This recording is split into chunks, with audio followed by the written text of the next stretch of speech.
guys, it's me, Erica Joy, with the Erica Joy Effect, and today I am thrilled to be on site at Loopden Music with Loopden Music's creator, who is Alex Wolf. So welcome, Alex. Thank you so much for having me here, and I am so excited about what you're doing in this space. Thank you for coming. Yeah, I'm really excited about it as well. Only been open for a few weeks now, so I'm looking forward to the opportunity to getting the word out.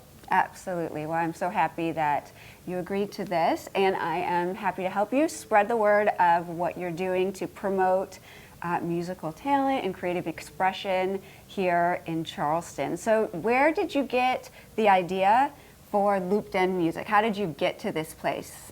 Well, if we can go back 20 years, I can tell you the story a little bit. Yes. I was living in Atlanta in a 3-story home with my wife and my newborn child. And our basement level was a 200 square foot finished room and a garage. Well, I had built a studio many years before, and when we moved to this house, I condensed it to fit into this 200 square foot room. I was also in a band at the time, a gypsy jazz eclectic kind of setup, and gypsy jazz, is that a genre of music? It is a genre of music. I like that. It was always my version of said genre, but I've always been one to kind of march to my own drummer. But this band, I was playing acoustic guitar, we had an upright bass, and we had a mandolin player, and we rehearsed down in this little 200 square foot finished off room. And then we added, yeah, it was a little, it was tight. It was quaint. it was comfortable. Yes. It was cozy. How about that? Perfect. And well, we ended up adding a violin player, and then we added a percussion player, and then we added a drummer, and we no longer fit inside this 200 square foot space. Mm-hmm. So the attached garage, I decided that we didn't really use it, but for storage anyways. So I ended up finishing it off, and we finished it off pretty nicely. We spent some money on it. And got rid of the garage door, put a wall in, put some nice leather couches and leather chairs in there, and it was an ultimate man cave, if you will. Mm-hmm. And we were in our first rehearsal in the new space, and the guys are looking at each other like, "Gosh, we should throw a show down here." Well, I'm an IT computer geek, and I built us a website, and we sold tickets, and we had a pretty good network of friends at the time, so we sold out the show in 3 hours. Wow. We could fit with the 2 big leather chairs and a giant leather couch and about 13 bar stools along the back wall. We could fit about 40 people in there. That sounds like a great venue for a show. Very, I don't know, you can connect. It was intimate. Intimate, yeah, yes. It was like a little speakeasy. Cool. Yeah, it was really cool, and people were there to see music too. Yeah. We sold tickets at like $40 a head, and we gave beer away for it, or some drinks and whatnot. But it was very intimate. The sound was pristine. Had a really nice sound system. And it went over really well. Yeah, it sounds like it. Yeah, so well that there was a musician in the crowd of the show, and he comes up to me afterwards, and he's like, "Hey, you think my band could throw a show here?" What? And I'm like, "Sure, why not?" Yes. So next thing I know, And this is the garage of your home? This is the garage of my home. Okay, exactly. with the baby in there. And fortunately, our next door neighbors were friends, and in fact, they would come to the shows, and of course, I gave them free tickets. But doing that at that time in your life, as many things that you had going on, it's magical that all of the pieces kind of fell together in that way. It really was magical. Yeah. In fact, it was so magical that I started getting calls from booking agents from across the country wanting to book their entire roster with me. Oh my gosh. And I'm like, you realize this is the basement of my house. And this is before social media was really, really taken off. This was in 2006, 2007. Okay. And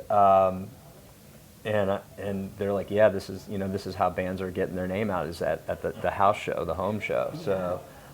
So after a year and a half or so, we had thrown 50 shows. Wow. Yeah, it was pretty crazy. And you had no vision of that becoming a venue, except for it was a rehearsal space, and yeah, exactly. And so it became what it was. But my daughter was getting older. Yes. And people were hanging out in my backyard till all hours because it was a place to hang out, and after the shows and whatnot. So violin player at the time, he had his degree in business, and he helped me put together a business plan. Oh. And we got my father and his best friend to agree to invest in us to get it out from underneath. The name of the space was called Underneath because it was underneath my house. So my dad's best friend's son had just graduated from culinary school. Oh, neat. And so he wanted to open up a restaurant. Mm-hmm. So we put together this plan that was going to be a studio, a venue, and a restaurant, and all these that would things, be right? wonderful, It yes. sounds really And this great. is in Atlanta still. And this is in Atlanta still. And unfortunately, my dad's best friend got very sick and passed away. Oh, gosh. And it was devastating to all of us. I mean, when I tell you that they were connected by the hip, basically, but I mean, he was like an uncle to me. I mean, he would take me out to lunch, all the time, and just treated me like family. He was amazing. So it was a major punch to the gut. Yeah. And then the 2008 real estate crash happened, and there was no money to be had. My wife really wanted to open up a school, so I changed gears completely, and I put this concept on the shelf. Yeah. So I helped her open up the school in the space, in the underneath became, because I'd already packed up most of my stuff getting ready to move out. Yeah. And so we started the school in the basement of our house, and then within a year or two she outgrew it, and we ended up leasing some property at a church nearby. And so I love that, and I have to stop you there because Please. I learned this when we spoke prior to the interview about that you were the music director at the school, or at two different schools, I believe. Yep. And then, of course, that your wife was a teacher, and I believe maybe an Is a administrator teacher. as well, to some capacity. And we have a connection there because, I used to be a middle school teacher. And I saw, when I was scrolling on Instagram, you had posted something and you're like, did you know I used to be a middle school teacher in West Ashley? And I was like, I used to be a middle school teacher in West Ashley. Yeah, music instructor. I was never a teacher. Okay. Don't. Hey, That's nothing wrong with being a middle school teacher. It was amazing. No. I just couldn't do it, is what I'm saying. Yeah. Yes, definitely some challenges, but that is. Yeah. So tell me a little bit about, because I see all of these things kind of coming together and eventually coming to Charleston. Yeah. And your shift was not a dead dream, just perhaps a dream deferred, and we're back at it. And you already had two daughters at this time, so you knew probably that you like kids and the energy and creativity of children. Absolutely. But how did you kind of transition to bring in the youth component to this space? Yeah, absolutely. Well, I mean, working with my wife at the school, I was in IT at the time still, and her school took off, and we had a late in life surprise.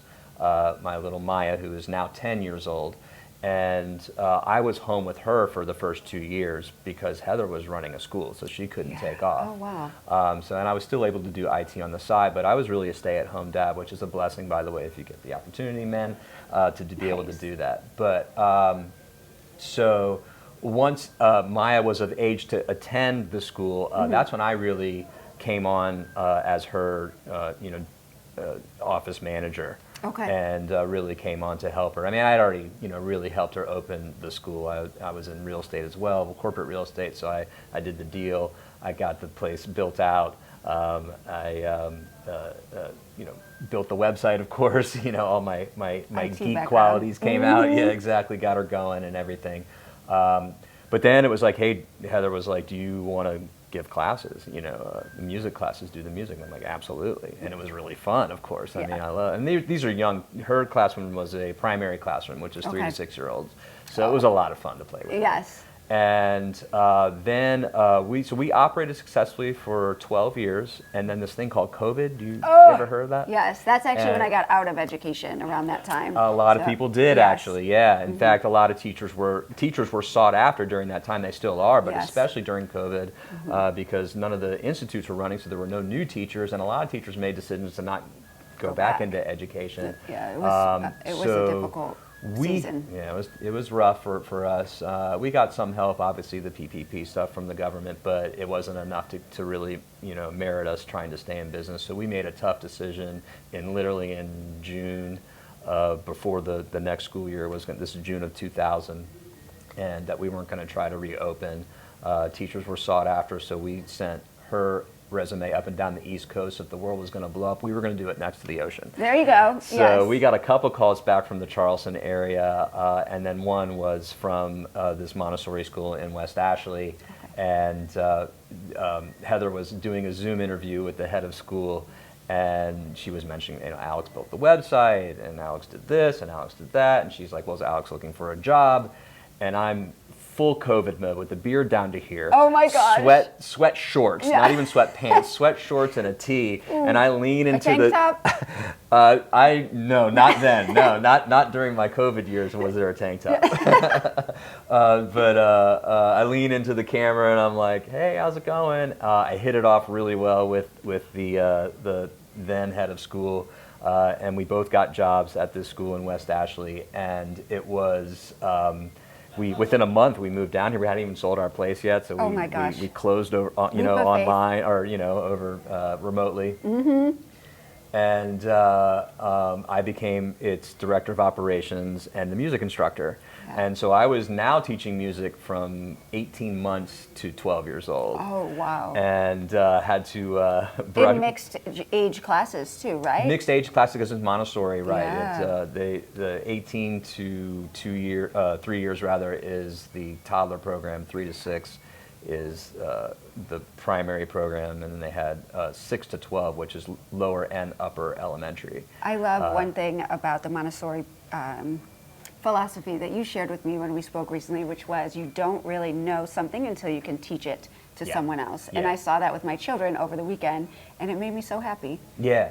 That is so true. I don't know if I had heard that before, but I heard it again recently from you, and I really think that is so true. And so it really just encourages the ones who are closer to expertise at becoming experts and being able to articulate that thing well to a younger child or a child that's not necessarily younger but doesn't have the skill down. And then it gives the younger child the opportunity to become that expert and also to kind of collaborate with another child of a similar age. I love that. Exactly. Yeah. I mean, that is, you've summarized why there's mixed ages in Montessori.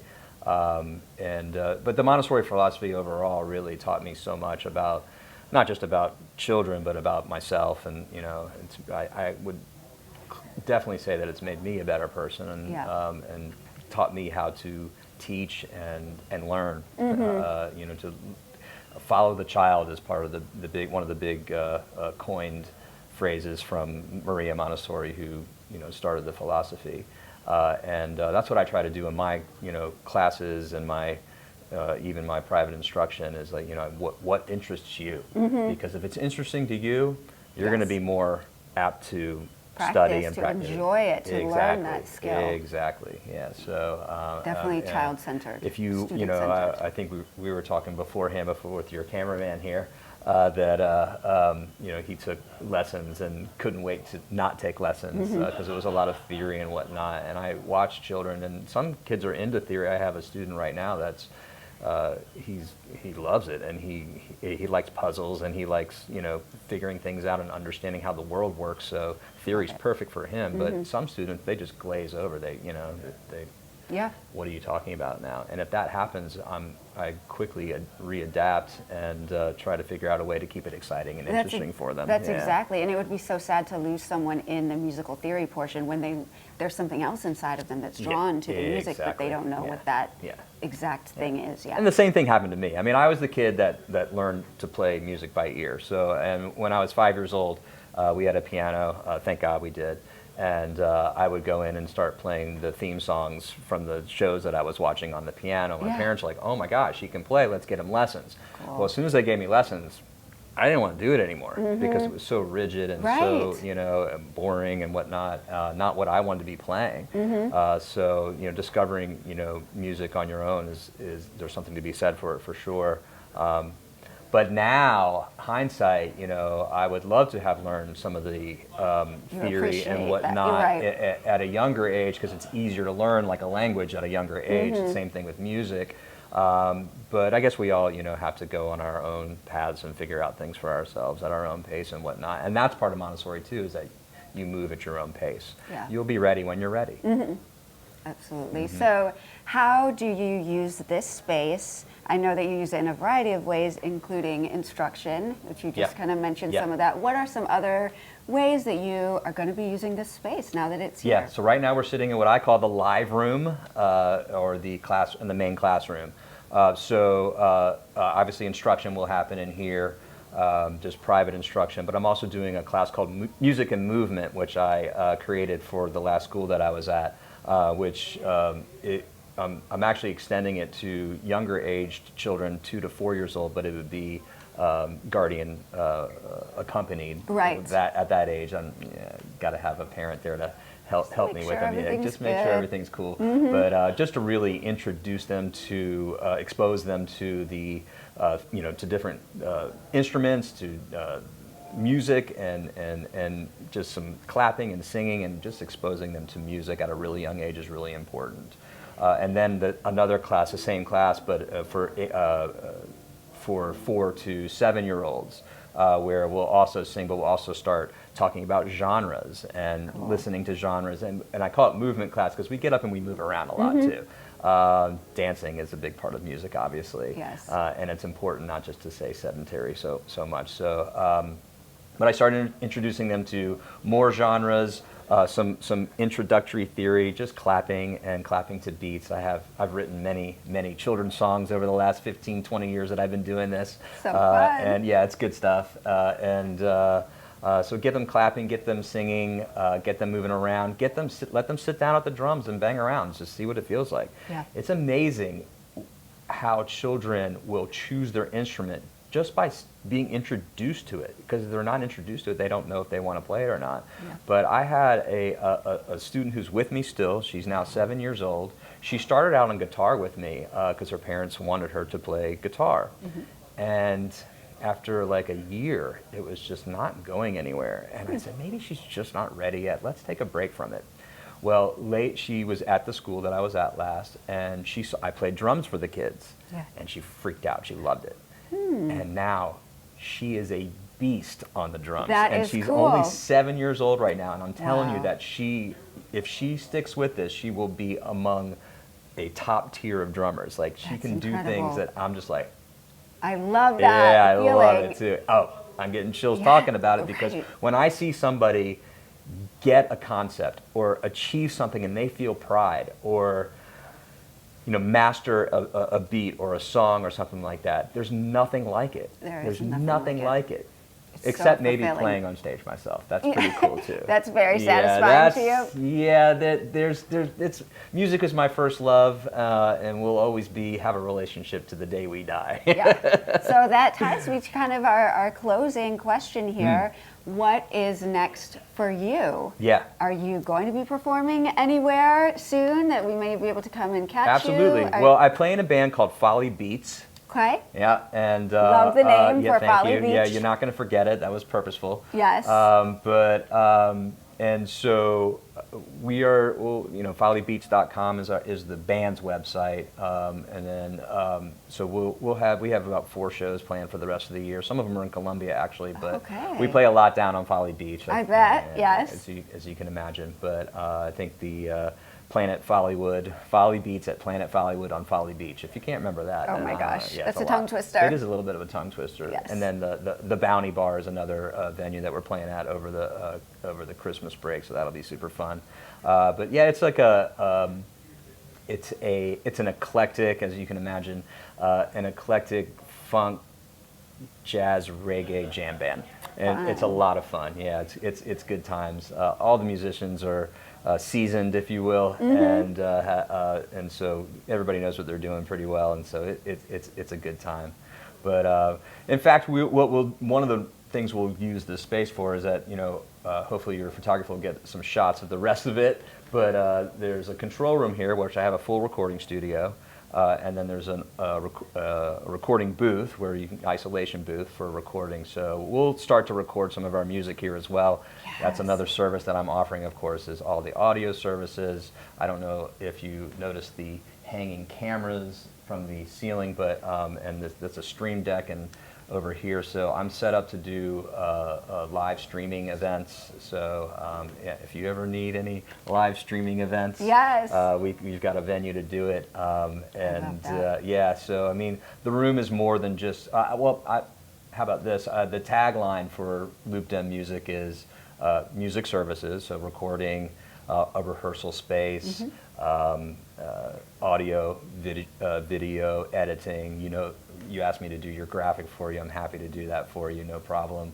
I'm a geek. I can do anything with the computer I can do.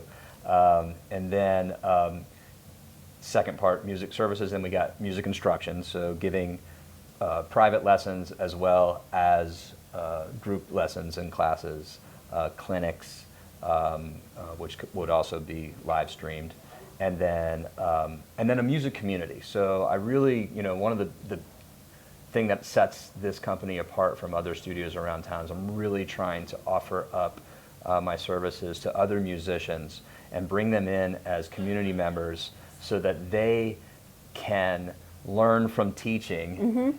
And I love that. Yeah, exactly. Like music is the gift that keeps on giving. It really is. You know, I'm 55 years old. I'm setting it on camera. I don't care.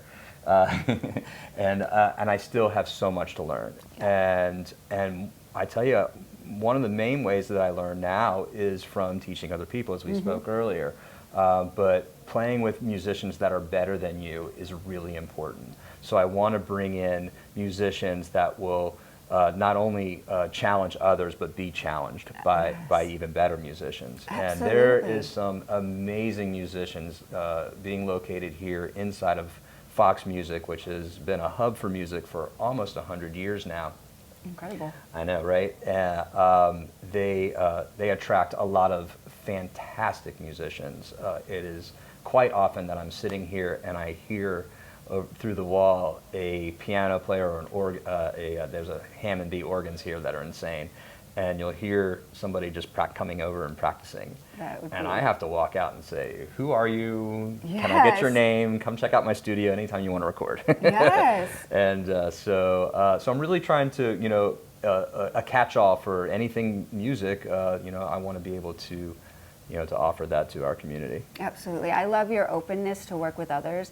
I love your perspective on your talent, although you know you're very talented, which you are, but that there's going to be people who are better, there's going to be people that are growing and still learning, there's areas of refinement and reflection and coming together as a group of people who love music, hopefully musicians, just people who are open to that creative process and celebrate that. Yeah. I think that that's fantastic. And not only is this going to be a studio space for people to come and practice, it's going to be a place for lessons, it's going to be a place for albums potentially, Yeah, absolutely. podcasters. So Sure. I just think this has so many different positive ways that you could use this space, and I love that you're Couldn't doing agree that more. here. Yeah. Yeah. Well, thank you so much for being here today. I enjoyed talking to you. Thank you so much for having me. Absolutely. Hopefully we can do it again sometime soon. I love it. That is all for today, and we'll see you next time. Bye, guys. So you're in the live room and the classroom right now. So this is where rehearsals can happen. We can do full performances here. We have over here, you'll see the stream decking right here. I'll walk you and show you over here. And then we've got a couple cameras that are hanging from the ceiling, and I got a few more that can set it up so that we can live stream. But classrooms will happen in here. If I need to record one of those beautiful grand pianos that you saw out there, we can just wheel it in here, stick some mics on it, and record it. And then everything in here leads into the control room, which I'll take you to now. Awesome. So this is the control room. So this is where the magic happens. This is the recording. This is called a DAW, a digital audio workstation. So this is where everything from out there and everything from the recording booth, which I'll show you in a minute, all feeds into the computer here. And this is where we actually record the sound and edit, etc. So, and I do video editing as well. And as you're aware, I do write jingles. Very which cool. I'm excited to do for you. Thank you. My pleasure. But yeah, so and a quick anecdote, which doesn't need to be in there, but I'll tell you real quick, is I don't know if you watched a post that I did recently, but next door, right here, there is a full performance stage, which we have to get a shot of. It was part of the excitement that got me interested in pursuing this concept again when I came up here to see the spot. I'm talking about a full performance stage with lights, sound, the whole bit. Wow. Yeah, exactly, and it's gorgeous. Well, there was a band playing here just a few weeks ago called the Joe Taylor Band, and his piano player is an accomplished musician who accompanied Frank Sinatra. Whoa! And he came in here and he sat and he played my little goofy No producer's way. keyboard.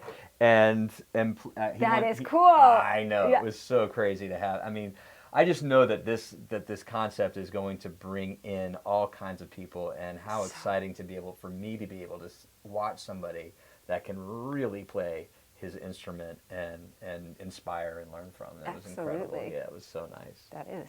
Yeah, but yeah, here's a. We don't have to record this either, but this is it. So I write beats for Folly beats. I write song. You know, I get the thing going, and then if they like it, we practice, and then we get it ready to play out live. So Okay. this is one. Whoop.